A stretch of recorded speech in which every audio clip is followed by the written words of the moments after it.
Saya datang dari Nusa Tenggara, tiba di Penang disambut senyuman. Jumpa Bapak Ibu yang berbahagia, silaturahim dalam kebaikan. Bismillahirrahmanirrahim. Assalamualaikum warahmatullahi wabarakatuh.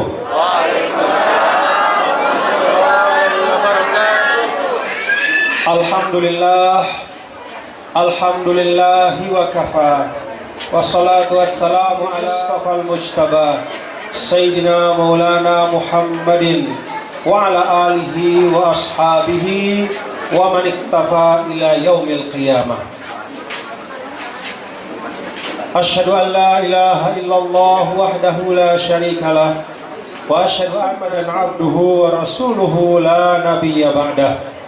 Allahumma fasholli wa sallim ala hadzal nabiyil karim al-bashirin nadhir as-sirajil munir alladhi arsalahu Allahu rahmatan lil alamin wa ashabihi wa man tabi'ahu ila yaumiddin, amma ba'du.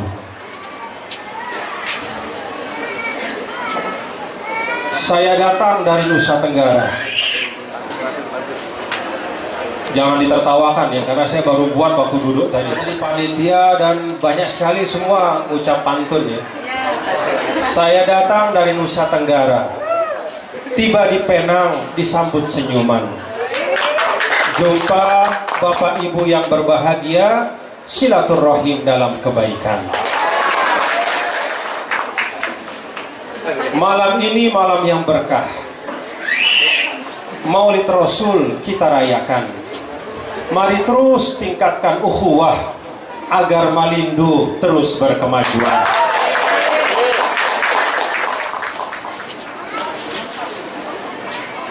Ada satu lagi baru saya buat, cuman saya lupa ya. Jadi Pak Iwan, selamat datang Pak Konjen, Pak Iwan. Saya lagi kerja keras nih Pak, tadi buat pantun waktu duduk di situ. Untung saya ingat Pak di panggung. Ya. Cendera hati berlandas kasih. Cukup sekian dan terima kasih.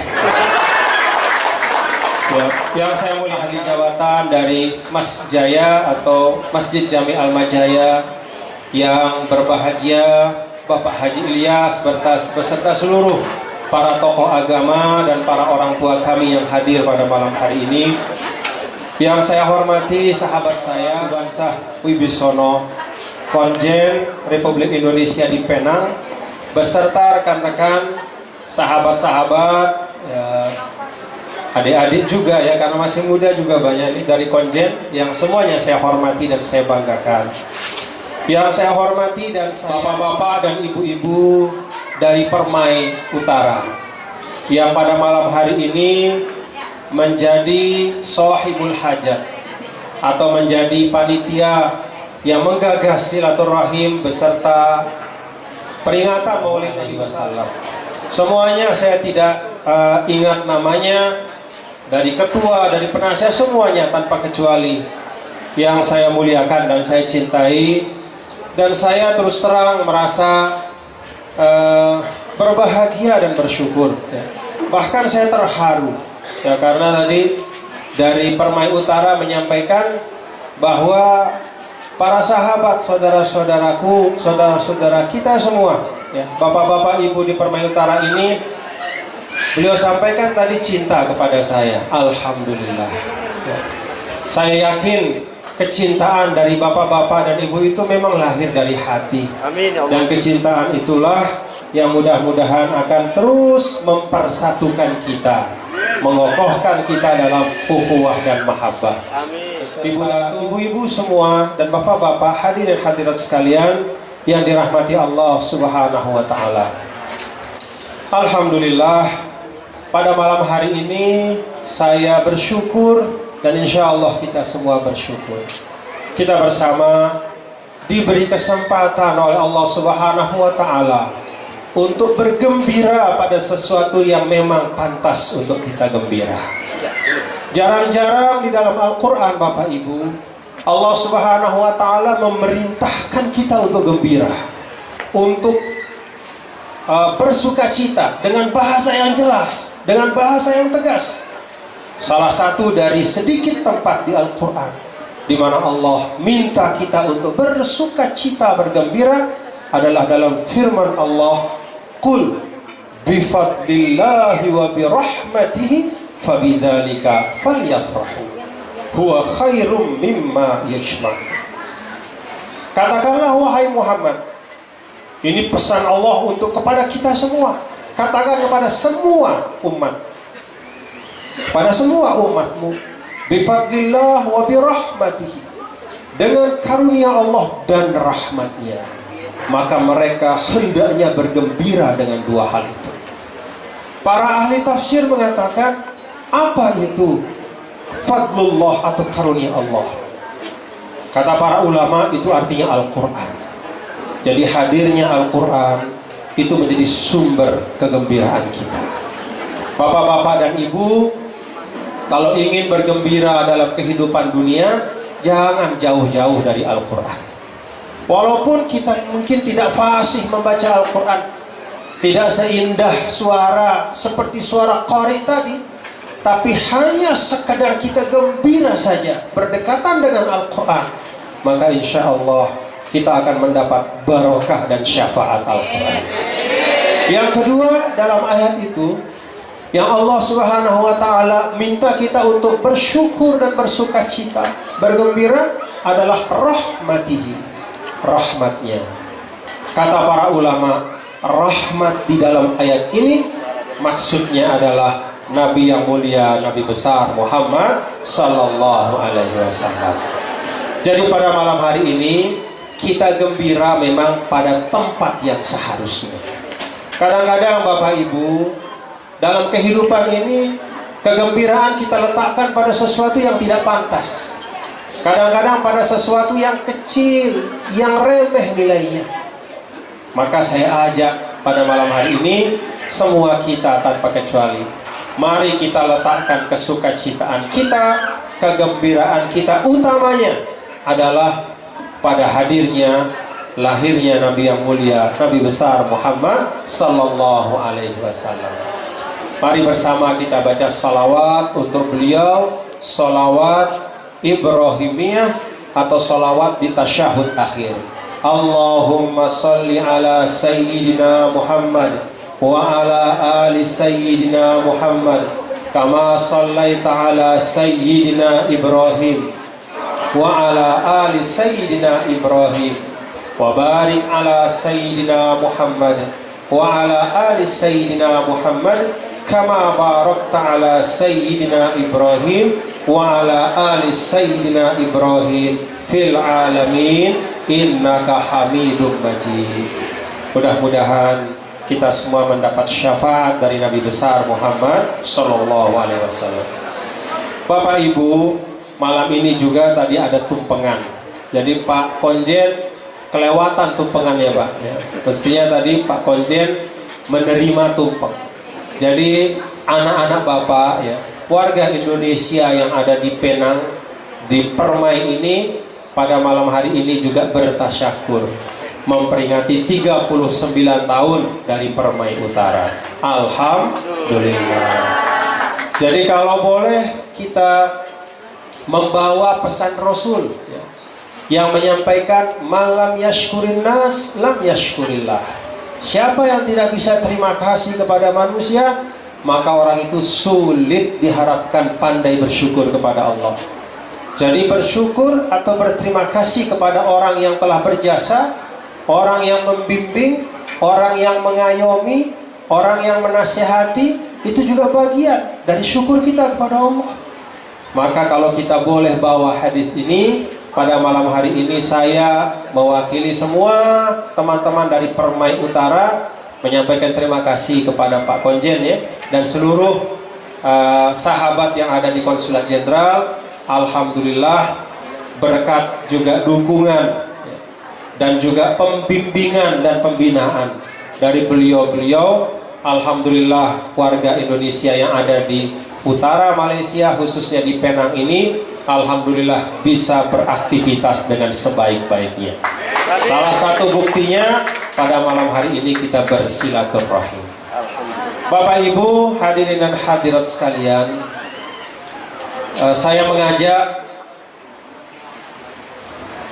pertama dalam awal dari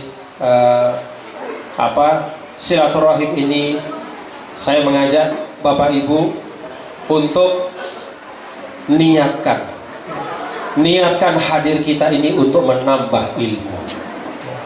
Tidak hanya kita bergembira dengan kehadiran Rasul, tapi juga agar bertambah pengetahuan kita, agar bertambah kefahaman kita terhadap agama yang kita akui sebagai ismatu amrina.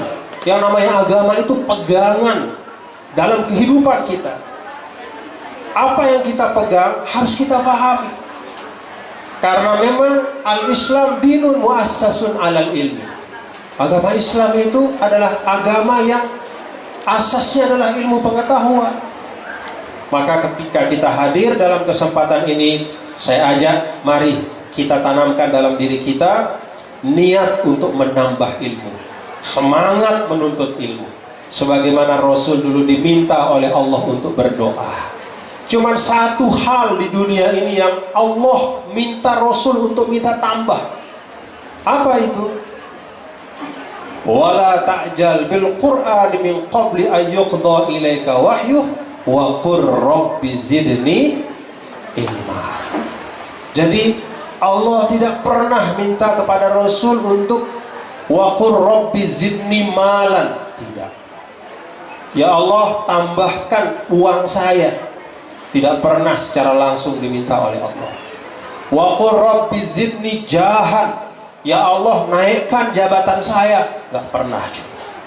Hanya satu doa minta tambah yang langsung Allah Subhanahu wa ta'ala sampaikan kepada Rasul, wa qur rabbi zidni ilma.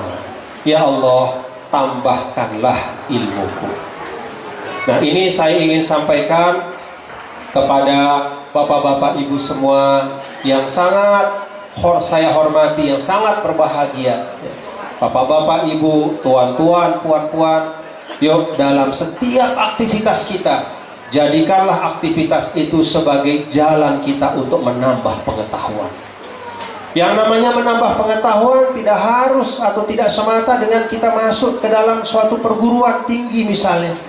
Tidak mesti harus duduk di kelas, tidak mesti atau harus dengan pengajian seperti ini. Tapi setiap langkah kita jadikan sebagai jalan untuk menambah pengetahuan dan kebaikan. Wa qur rabbi zidni ilma. Nah, bapak-bapak ibu hadirin dan hadirat sekalian, memperingati maulid Nabi kita, Nabi yang mulia, Nabi besar Muhammad sallallahu alaihi wasallam, itu memang kalau kita lihat dari sejarah, memang tidak pernah pada masa Rasulullah sallallahu alaihi wasallam itu bermaulid seperti ini. Rasulullah sallallahu alaihi wasallam mengumpulkan sahabatnya lalu kemudian menyebut tentang kelahirannya, tidak pernah. Tapi semua ulama ahlus sunnah menyampaikan bahwa ketika Rasulullah sallallahu alaihi wasallam sudah wafat, maka salah satu jalan untuk menghidupkan ingatan kita, salah satu jalan untuk menyegarkan pemahaman kita, supaya Rasul itu walaupun 1400 tahun lebih sudah tidak ada, tapi seakan-akan wajahnya, seakan-akan sosoknya tetap hadir di depan kita.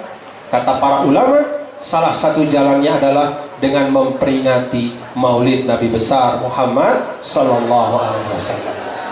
Jadi memperingati maulid ini adalah jalan untuk menghidupkan ajaran beliau dalam diri kita. Dan Bapak Ibu hadirin dan hadirat sekalian, Rasulullah sallallahu alaihi wasallam yang kita peringati kelahirannya ini adalah orang yang memang sangat cinta kepada kita. Kata Rasul, innama ana lakum bimanzilatil walid. Saya ini untuk kalian itu seperti ayah. Jadi kita ini anak-anaknya Nabi semuanya. Maka di dalam penjelasan para ulama, keluarga Rasul itu makna yang paling sempit adalah Sayyidina Ali, Sayyidah Fatimah beserta Sayyidina Hasan dan Husain beserta keturunannya. Kemudian yang lebih luas lagi adalah kita semua, umat Nabi besar Muhammad sallallahu alaihi wasallam. Jadi semua doa-doa Rasulullah sallallahu alaihi wasallam itu kita dapatkan keberkahannya. Semua apa yang diminta oleh Rasulullah sallallahu alaihi wasallam kepada Allah, kita juga dapat bagiannya. Semua rasa cinta yang ada pada jiwa dan diri Rasulullah itu juga ada kepada kita. Karena Rasul menganggap kita seperti anak-anaknya. Nah, karena itu Bapak Ibu hadirin dan hadirat sekalian, baginda Rasulullah sallallahu alaihi wasallam yang bagaikan ayah kepada kita itu harus kita kenal. Harus kita kenal seperti kita mengenal ayah kita. Kan di dalam Al-Quran itu Bapak Ibu ada cerita tentang dulu orang-orang Yahudi. Sebelum datangnya Nabi SAW akhir zaman, beliau itu menunggu-nunggu. Mereka merindukan datangnya Nabi akhir zaman karena mereka mengira Nabi akhir zaman itu datang dari kelompok mereka. Mereka tunggu setahun, 2 tahun, 3 tahun, 4 tahun, terus mereka sabar menunggu. Semua tanda-tanda kenabian itu mereka baca dan mereka ingat, mereka fahami. Mereka cari mana kira-kira ciri-cirinya. Ada enggak orang yang cirinya sama seperti di kitab suci? Mana dia Nabi akhir zaman itu? Orang-orang Yahudi dulu seperti itu, berusaha mengenal Nabi akhir zaman. Ya'rifunahu kama ya'rifu abna'ahum. Bahkan ungkapan Allah dalam Al-Quran, mereka itu mengenal sifat-sifat Nabi akhir zaman seperti ayah yang kenal tentang sifat anaknya. Saking mereka sangat merindukan. Kalau orang Yahudi saja seperti itu kerinduannya, seperti itu kenalnya mereka dengan sifat Nabi akhir zaman, maka apalagi kita umat Nabi besar Muhammad sallallahu alaihi wasallam. Cuman orang Yahudi itu ketika datang Rasul yang mereka tunggu, justru mereka ingkari. Kenapa? Hasadan min indi anfusihim.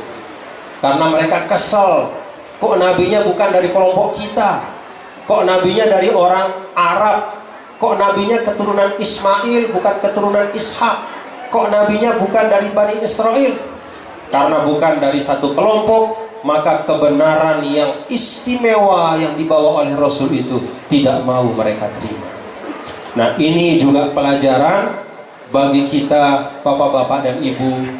Sehingga Sayyidina Ali mengatakan, i'rifil haqqa ta'rif ahlahu. Kalau mau mencari kebenaran itu, pastikan engkau mengetahui kebenaran itu. Jangan melihat dari siapanya, jangan melihat dari golongannya, jangan melihat semata dari keturunannya. Ketahuilah kebenaran, maka engkau akan mengetahui ahli kebenaran itu. Jadi Bapak Ibu Saudara sekalian, kalau kita bergaul, diajarkan oleh Nabi kita yang mulia, Nabi besar Muhammad sallallahu alaihi wasallam. Ini bagian dari kita mengenal beliau. Bagaimana sih Rasulullah sallallahu alaihi wasallam itu bergaul? Rasul sallallahu alaihi wasallam tidak pernah membedakan antara sahabatnya. Rasulullah sallallahu alaihi wasallam mendengar dengan telinga yang sama, dengan kesungguhan yang sama. Abu Bakar menyampaikan, didengar dengan kesungguhan yang sama seperti kalau ada sahabat walaupun tidak seperti Abu Bakar, siapapun, sepanjang dia menyampaikan sesuatu yang baik, Nabi mendengar dengan kesungguhan. Itulah Nabi yang mulia, Nabi besar Muhammad sallallahu alaihi wasallam. Jadi beliau itu adalah orang yang membuka dirinya kepada siapapun, tidak menutup diri, tidak membatasi diri, bergaul dengan siapapun, tapi dengan tetap membawa prinsip-prinsip kebaikan. Nah, ini salah satu dari sifat Nabi kita, Nabi besar Muhammad Sallallahu Alaihi Wasallam. Bapak Ibu ingat bagaimana beliau pada waktu di Mekah sudah digelari Al-Amin. Apa arti Al-Amin? Yang terpercaya. Kenapa beliau digelari yang terpercaya? Karena ketika bergaul, beliau menunjukkan sosok yang membawa nilai kejujuran dan amanah. Jadi Nabi bergaul, walaupun masyarakatnya masyarakat jahiliyah, Nabi tetap bergaul di tengah masyarakat, tidak menarik dirinya, walaupun dia tahu di sana banyak kebatilan, tapi dia tetap berada di tengah masyarakat. Maka kata Nabi yang mulia, Nabi besar Muhammad Sallallahu Alaihi Wasallam, al-mu'min alladhi yukhalitun nas wa yasbiru ala adahu.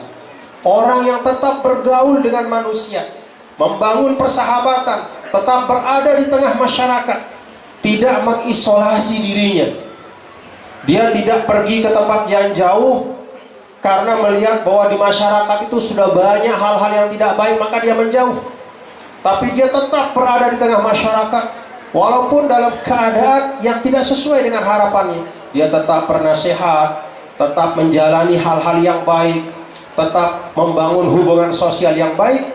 Kata Rasul, khairun, orang beriman seperti itu lebih baik dibanding seseorang yang karena ingin selamat untuk dirinya, dia menjauhi masyarakat dan mencari kebaikan hanya untuk diri sendiri.